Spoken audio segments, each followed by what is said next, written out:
Bienvenue à cette nouvelle énigme du vendredi, la 7e déjà. Dans celle-ci, vous allez faire la connaissance de Victoria Bachem, une femme qui vient d'hériter d'une très belle propriété avec un très beau manoir, mais qui est obligée de faire appel au capitaine Boczany pour résoudre un problème de cambriolage. Il va devoir être très attentif, comme d'habitude, et tout comme vous. Bonne écoute, et on se retrouve juste après. Énigme numéro 7. Visite nocturne. Les prémices. Le manoir du lac. Gérard Maire. Vendredi 23 avril 2010. Victoria Bachem est une belle femme, la cinquantaine, rousse, toujours très élégante et très raffinée. Elle vient d'hériter de ses parents, tous deux récemment décédés, d'un vaste domaine situé sur les hauteurs de Gérard Maire, avec une magnifique vue sur le lac. Pour rien au monde, elle ne vendrait cette propriété dans sa famille depuis près de 200 ans, malgré les nombreuses sollicitations des promoteurs de la région. Le manoir possède un gigantesque jardin, entouré de hautes grilles en ferronnerie dorée, dignes des plus grands châteaux. Malheureusement, depuis quelques années, les Bachem n'entretenaient plus leur propriété. Le jardin, jadis somptueusement fleuri, est en friche. La toiture du manoir est à refaire complètement. L'électricité et la plomberie sont à mettre aux normes. Il faut prévoir une consolidation de la charpente et des travaux de ravalement. L'héritière fait venir des entreprises spécialisées pour estimer le montant des travaux. Elle tombe de haut en apprenant que ce coût s'élèverait au bas mot à plus d'1 million d'euros. Certes, Victoria Bachem ne manque pas de ressources. Elle jouit de revenus plus que confortables grâce à son métier de fiscaliste international. Amatrice d'art avertie, elle possède plusieurs toiles de valeur et pièces de mobilier intéressantes. Riche coquette, elle conserve également dans son coffre-fort plusieurs bagues, colliers et bracelets très précieux. Pour autant, elle ne tient pas à débourser 1 million d'euros en travaux. Ce matin-là, en prenant son petit déjeuner au manoir, Victoria Bachem remarque qu'une des fenêtres du petit salon est ouverte et qu'un carreau a été brisé. Elle constate que son coffre-fort a été forcé et que les joyaux ont disparu, ainsi que 2 toiles de grande valeur. Sans attendre plus longtemps, elle saisit son téléphone et appelle la police. L'enquête. Lorsque le capitaine Boczany arrive sur les lieux du cambriolage, l'expert en assurance est déjà arrivé. La victime, vêtue d'un charmant peignoir de satin rose, lui expose ses constatations dans le petit salon. Je m'en suis rendu compte en prenant mon petit déjeuner. Quand je suis arrivé dans cette pièce, j'ai constaté qu'une des fenêtres était non seulement ouverte, mais aussi qu'un de ses carreaux avait été brisé. Vous voyez, c'est là. Victoria désigne la fenêtre en question. Le carreau est bel et bien cassé et le sol de la cour est jonché de nombreux éclats de verre. La propriétaire poursuit. J'ai immédiatement pensé que quelqu'un s'était introduit chez moi, alors je suis allé voir le coffre-fort dans le bureau. Il avait été forcé. C'est alors que je vous ai appelé. Je n'ai touché à rien. Victoria Bachem conduit ensuite le capitaine et l'expert jusqu'au bureau. Le coffre-fort se trouve sur la dernière étagère de la bibliothèque. D'habitude, comme l'explique la propriétaire, il est caché par une collection d'encyclopédies, mais elle a été déplacée.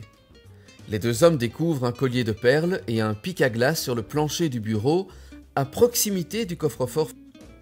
Ils notent aussi la présence de terre et de feuilles mortes sur le tapis.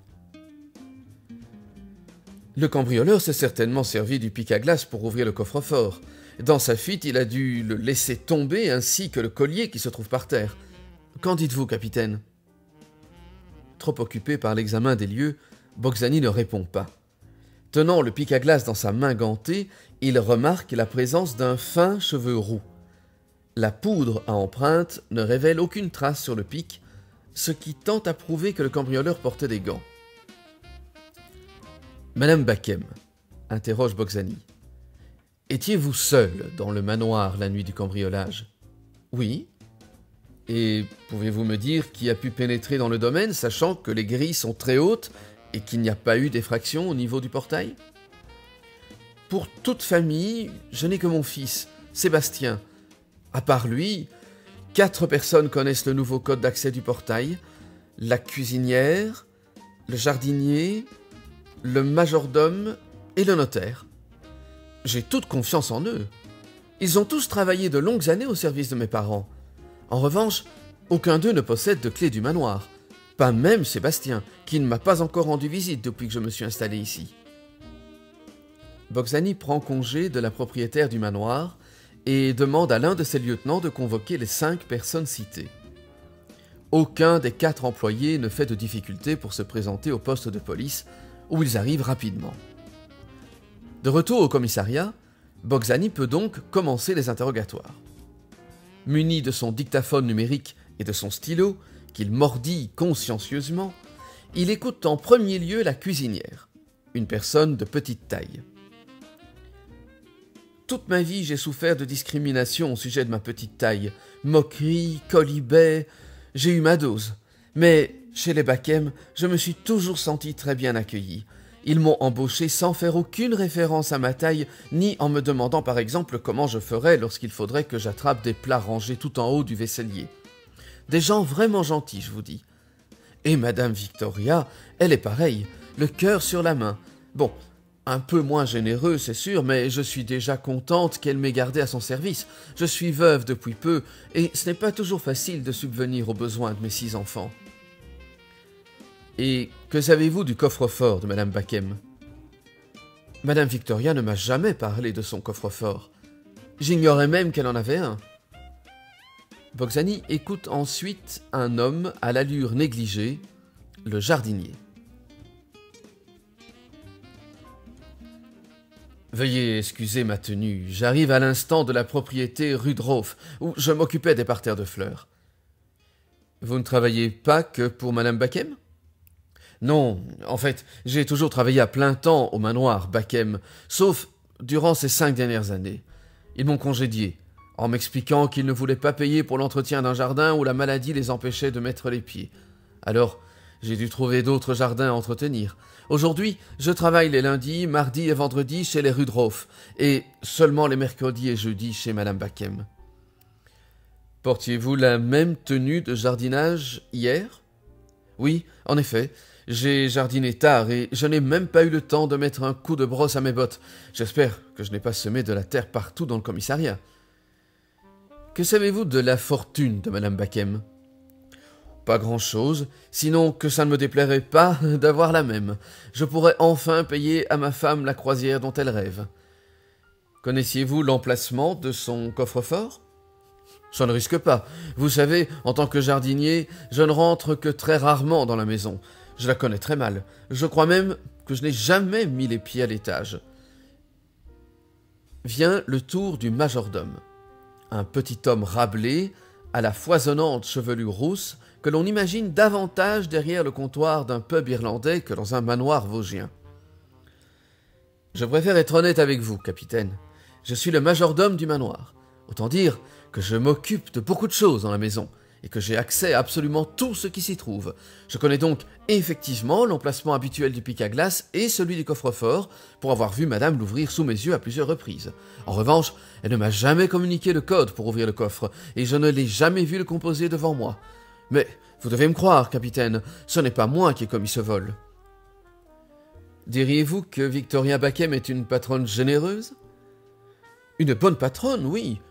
Une patronne généreuse, pas vraiment. Lorsqu'elle a repris le domaine et qu'elle nous a annoncé à la cuisinière et moi-même qu'elle nous gardait à son service, nous lui en avons été très reconnaissants. Mais nous avons vite déchanté. Elle nous paye presque un tiers de moins que ce que nous payaient ses parents. Et puis... Je suis joueur, capitaine. Je vais au casino au moins 1 fois par semaine. Déjà que j'avais des dettes, mais avec cette baisse de revenus, cela ne s'est pas arrangé. Le notaire, un homme élancé au visage strict, se présente ensuite devant Boczani. Je suis le notaire des Bachem depuis plus de 20 ans. C'est moi qui ai rédigé le testament des parents de Victoria lorsqu'ils se sont su condamnés par la maladie. Il y a 2 mois, Lorsque j'ai rencontré Victoria pour lui faire part du contenu du testament de ses parents, elle a été très surprise. Moi aussi d'ailleurs. Victoria a certes hérité du manoir, mais je ne comprends toujours pas pourquoi ils ne lui ont pas légué leur fortune acquise sur des comptes à l'étranger. À qui est allé cet héritage? Au fils unique de Victoria, Sébastien. Mais une clause l'empêche de toucher son héritage dès maintenant.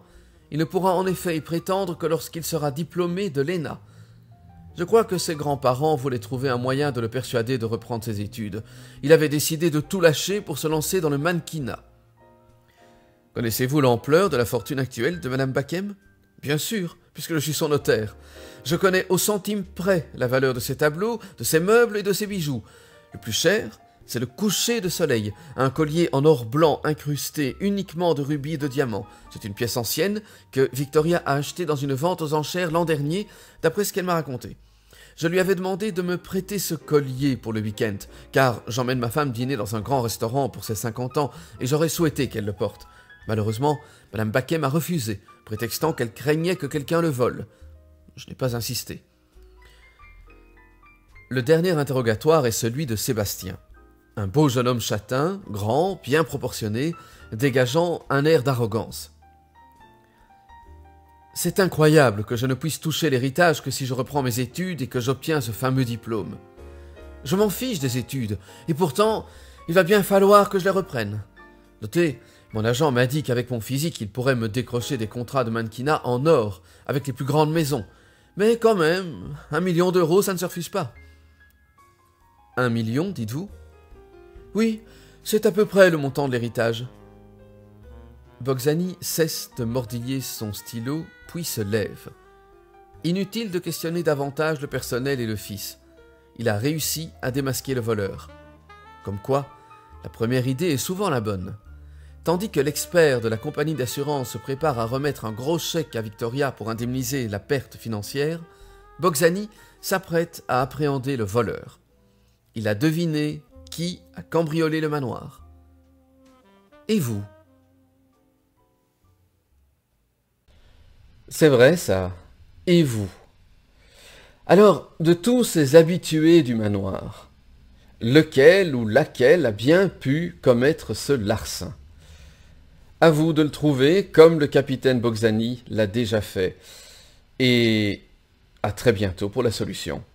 Si vous avez aimé, pensez à liker, à partager, c'est important, et abonnez-vous. Un grand merci d'avance et à très bientôt.